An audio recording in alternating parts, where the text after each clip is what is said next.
Hi guys, welcome to my channel avenue C3। आज बताएंगे फ्लिपकार्ट में एक प्रमोशन लगती है, मतलब सेल होने से ही प्रमोशन लग के आता है। बहुत न्यू सेलर है, उन लोगों को क्या है, अगर कोई न्यू सेलर है उधर से फ्लिपकार्ट के उधर से कॉल आया और बोला कि ऐसे प्रमोशन है, ये प्रमोशन लगा दो तो आपका सेल इंक्रीज़ हो जाता है। तो सेल तो इंक्रीज़ होता रहता है, लेकिन आपका जो प्रॉफिट है वो भी कम होता है। मेरा एक दोस्त है, उसने नया सेलर अकाउंट ओपन किया और उसका जो प्रॉफिट है, मान लो एक प्रोडक्ट पे 10 रुपये प्रॉफिट कमाता है, ठीक है। और वो 10 रुपये में सब कुछ काट कूट के मान लो 10 रुपये आता है। और उसने क्या किया है, उधर से कॉल आया और बोला कि ऐसे आप प्रमोशन लगाओ तो सेल इंक्रीज हो जाएगा। उसने लगा भी दिया था। उसके बाद जाके उसका ऑर्डर आ रहा है, और देख पा रहा हूँ कि उसका सेल से कुछ कंट्रीब्यूट हो रहा है। मैंने भी प्रमोशन लगाया, उसने भी प्रमोशन लगाया, लेकिन मेरा जो प्रॉफिट है वो ज़्यादा है और वो 10 रुपये कर रहा है। और उसमें मान लो कूपन ऐसा प्रमोशन वगैरह लगाता है तो क्या ही बचेगा, अगर वो ठीक से अगर नहीं जानेगा उसका कैलकुलेशन।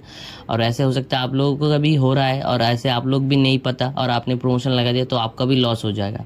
तो प्रमोशन लगा के प्रॉफिट कैसे कैलकुलेट होता है और उसको अगर मान लो लॉस हो रहा है उसको ऑप्ट आउट कैसे करते हैं उस प्रमोशन से, वही आप लोगों को मैं बताऊंगा, ठीक है।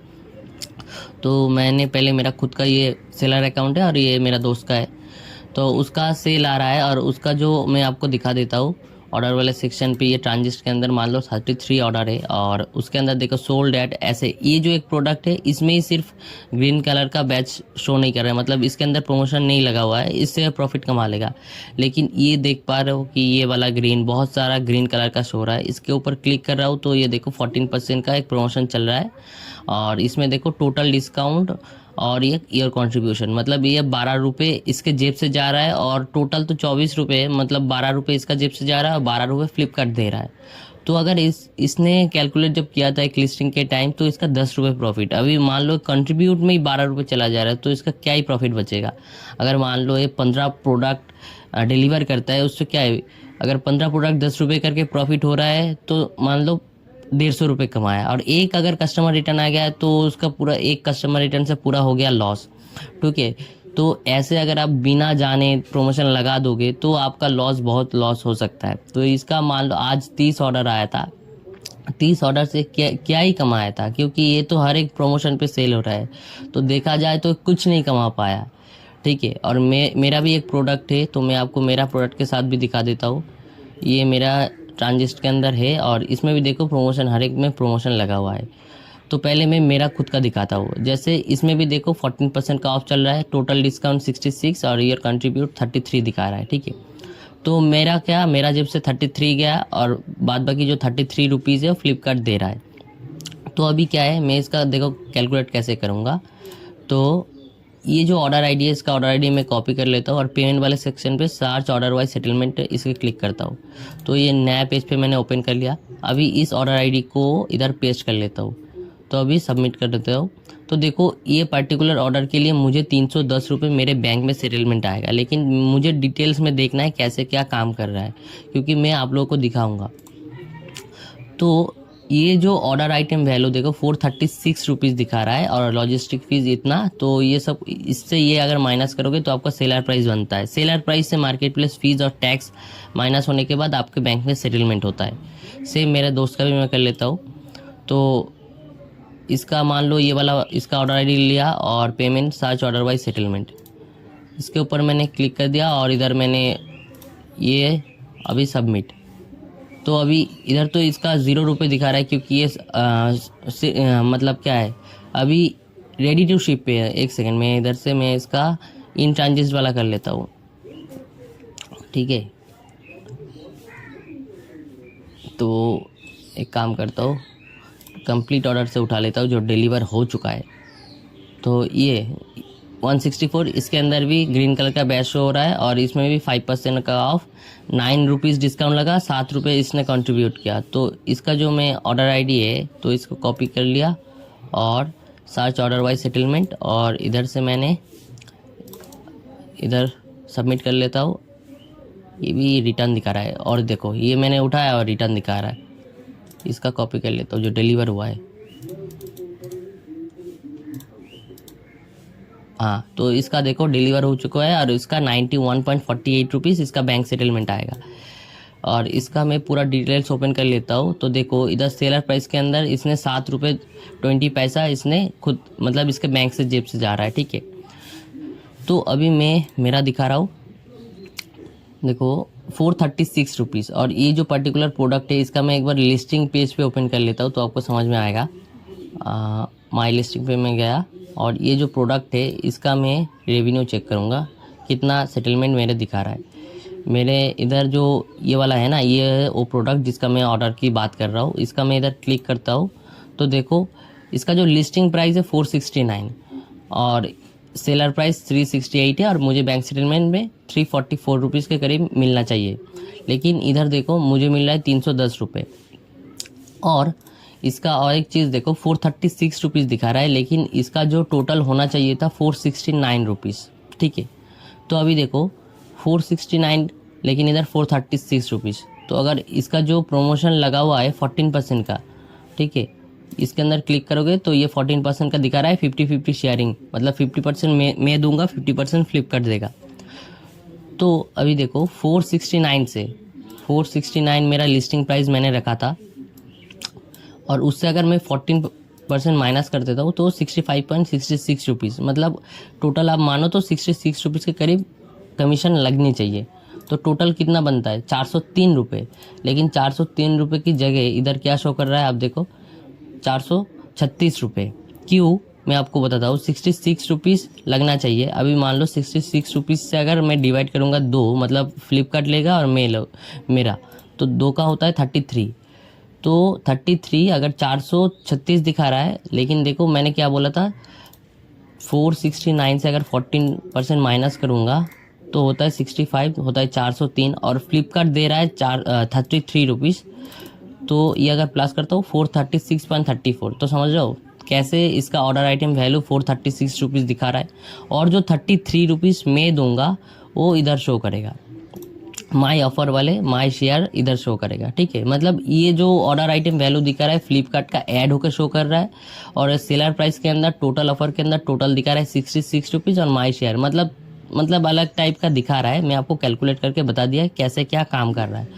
तो इधर दिखाना चाहिए था 403, लेकिन 33 रुपीज़ फ्लिपकार्ट दे रहा है तो ये टोटल होके दिखा रहा है 436 रुपीज़।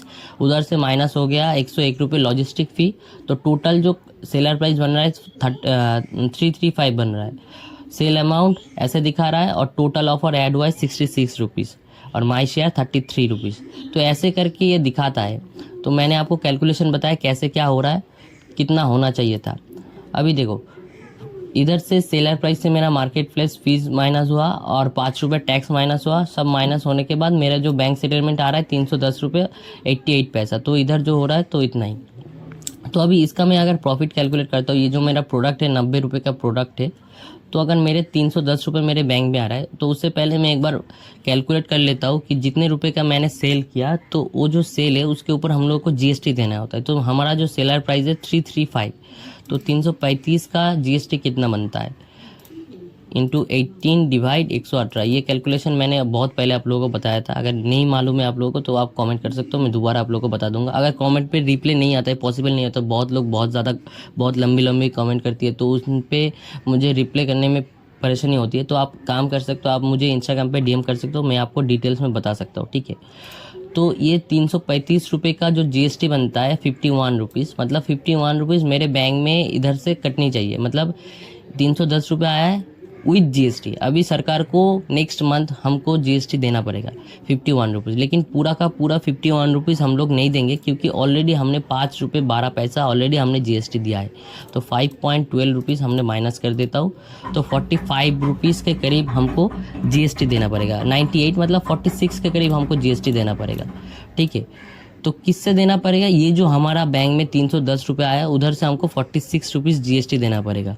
तो 310 माइनस 46 ये हमने जीएसटी दे दिया, तो हमारा बच रहा है 264 रुपीज़, ठीक है। प्रमोशन का भी हमने 33 रुपीज़ माइनस होके तो आया है 310 रुपीज़, तो 264 रुपये हमको अभी मिला है जीएसटी देने के बाद। अभी मेरा प्रोडक्ट का कॉस्ट क्या है, प्रोडक्ट का कॉस्ट है 90 रुपये और मैं कोई भी ऐड वगैरह रन नहीं कर रहा हूँ फ्लिपकार्ट के ऊपर, तो 90 रुपये माइनस कर दिया। और मेरा जो पैकिंग मटेरियल है सब कुछ है तो वो मैं 10-15 रुपीज़ में माइनस कर सकता हूँ, मैं 20 रुपये माइनस कर देता हूँ, तो मेरा हो गया 154। तो ये जो 154 है ये मेरा नेट प्रॉफिट है सब कुछ काटने के बाद, विद मैंने जो प्रमोशन लगाया 14% का या 5% जो भी प्रमोशन लगाया है, तो इससे मेरा क्या बच रहा है 154। ये मेरा प्रॉफिट है। मेरा दोस्त का क्या है, उसने तो 10 रुपये प्रॉफिट में हर एक प्रोडक्ट को सेल करा है, ठीक है। और उसका प्रोडक्ट का जो प्राइस है 70 रुपये, बहुत ही मिनिमम प्राइस में वो सेल कर रहा है। तो उसका देखो, उसका जो ऑर्डर आइटम वैल्यू हो रहा है तो 7 रुपये ऐसे करके आया है, ठीक है। तो ये जो 7 रुपये उसने दिया है, तो इसका भी मैं आपको कैलकुलेशन करके बता देता हूँ। देखो, तो 161 इसका सेलर प्राइस बन रहा है। तो सेलर प्राइस के हिसाब से इसने उससे कितना माइनस किया, कस्टमर लॉजिस्टिक फ़ी 51 रुपीज़। तो ये माइनस होकर इसका सेलर प्राइस 110 रुपये हो रहा है। मैंने आपको बताया ना कैसे क्या 161 होना नहीं चाहिए, फिर भी बताया कि कितना शेयर, वो पहले जो बताया वो डिटेल्स में वैसे ही होता है। मैं सिर्फ इसका प्रॉफिट दिखा देता हूँ, इसका प्रॉफिट कितना बन रहा है। तो इसका जो सेलर प्राइस है 110 रुपये 80 पैसा। तो 110 रुपये का जीएसटी जो बनता है इतना, 16 रुपये इसका जीएसटी बनता है, ठीक है। अभी इसने 7 रुपये 32 पैसा इसने पे किया इस ऑर्डर के लिए, तो इसके 7 रुपये 32 में माइनस कर देता हूँ। तो जब मैंने माइनस कर दिया तो अभी इसको कितना जीएसटी देना पड़ेगा, 945 रुपीज़ इसको जीएसटी देना पड़ेगा उसका बैंक सेटलमेंट से। तो 91 से मैं 9 रुपये 45 माइनस कर देता हूँ। 91 से 9 रुपये 45 पैसा इसने जीएसटी दे दिया। तो अभी इसका बच रहा है 81.55 पैसा। तो इससे क्या माइनस करेगा, इसका जो प्रोडक्ट की कॉस्ट है 70 रुपये, तो ये माइनस कर रहा है तो 11 रुपये बच रहा है। तो मैं तो 10 रुपये 20 रुपये में पैकिंग का मान के चल रहा हूँ, लेकिन उसका मान लो मैं उतना माइनस नहीं करूँगा। 2 रुपये का उसका पैकेजिंग कॉस्ट और उसका जो टेप का मैं 1 रुपये मान के चलता हूँ। और अगर उसने कुछ बबल वगैरह दे दिया, बबल तो नहीं देता है, पेपर वगैरह मोड़ के वो डैमेज ना हो इसलिए वो देता है। तो अगर उसका भी मैं 1 रुपये पकड़ के चलता हूँ तो प्रमोशन के बाद 7 रुपये 55 पैसा सिर्फ इस ऑर्डर के ऊपर कमा रहा है, ठीक है। अगर मान लो अगर 14, ये जैसे इसका जो ये पर्टिकुलर जो टैक्स हो रहा है कितना 5% का, 5% का है, इसलिए वो 7 रुपये कमा पाया। इसने मैंने देखा था उसका अकाउंट, मैंने देखा था उस अकाउंट के अंदर वो 14% का भी प्रमोशन लगा के बैठा है। 5% है तो इसलिए 7 रुपये बच रहा है। और मान लो जो 14% का उसने वो लगाया है तो उसमें क्या करेगा, उसका जब मैंने उसका कैलकुलेट किया था वो -7 पे जा रहा है। मतलब एक ऑर्डर वो भेज रहा है उसमें 7 रुपये वो लॉस करके भेज रहा है। तो समझ रहे हो। तो अगर आप लोगों ने ये प्रमोशन लगाया है तो प्रमोशन से आपको ऑप्ट आउट करनी होगी। तो मैंने तो इसका ऑलरेडी बहुत सारा ऑप्ट आउट कर दिया था, दोबारा एक बार चेक कर लेता हूँ। ऑफ़र देखने के लिए आपको ग्रोथ वाले सेक्शन पे, ऑफ़र वाले इस पे आना पड़ेगा और ईयर ऑफ़र पे जाके आपको देखना पड़ेगा। जैसे ये बाय टू गेट 20%, ये सही रहता है, इसमें उतना लॉस नहीं होता। लेकिन जो भी ये देखो ऑप्टिन अगेन पे दिखा रहा है 5%, 55, मतलब ये 10% का ऑफ लगा दिया था, 14% का, 15% का। ये 15% ये पूरा खुद का ही जाएगा। जैसे इसका 50-50 है, इसका 50-50, मतलब 50% फ्लिपकार्ट का, 50% सेलर का, ऐसे इसने लगाया था। ये ऑप्ट आउट मैंने कल उसको कर दिया था, ठीक है। वैसे अगर ये चलता रहता है तो अगर इसमें अगर सेल आएगा तो 7 रुपये करके उसका माइनस हो रहा था। तो अगर आप लोगों को भी इधर ऐसे, आप लोग न्यू सेलर हो, ऑप्ट इन कर लिया और प्रमोशन के वजह से सेल आ रहा है, आप लोग अगर चेक नहीं करोगे तो आपका लॉस होता जाएगा।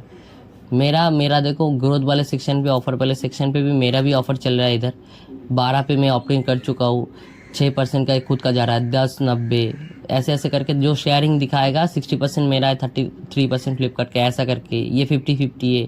बहुत सी चीज़ें ऐसे, मेरा तो प्रॉफिट ठीक ठाक है, इसलिए अगर मैं ऑफ़र पे आ जाऊँगा तब भी मुझे उतना लॉस नहीं आएगा, मेरा प्रॉफिट ही आएगा, ठीक है। अगर आप लोगों को ऐसे 10 रुपये 20 रुपये प्रॉफिट पे काम कर रहे हो और आप लोगों ने प्रमोशन रन कर दिया तो इधर से आप ऑफ हो सकते हो। तो आप लोगों को दिखाने के लिए मैं एक दिखा देता हूँ कैसे क्या करना होता है।